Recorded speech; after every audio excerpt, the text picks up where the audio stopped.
In the spring of 2020, this starts off in San Francisco, at San Francisco State University, where I met two of my best friends, Kate and Zoe. But we didn't know that we didn't have much time. We walked around and traveled through San Francisco taking pictures and experiencing things such as the classic Mission Dolores Park, while also not realizing we didn't have much time left. We got messages that the school would be closing for a week due to the COVID-19 pandemic, and so we thought, why not go home? Once we got the go-ahead, we decided to pack up for about a week and head down to Los Angeles, where Zoe and I are from. But when we got there, the weather was not so good. Floods, storms, and lots of rain. But we decided to try to pack in as much as we could in the short week that we had.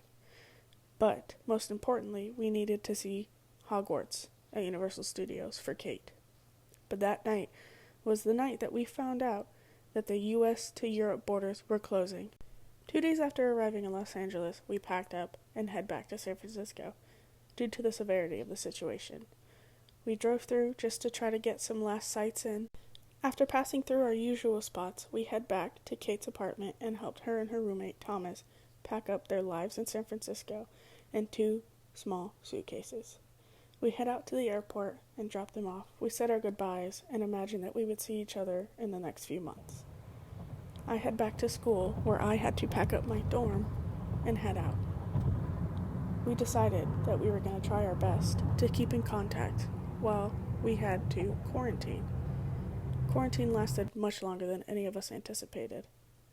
We keep in contact, and we try to FaceTime as much as possible until we get the chance to see each other again.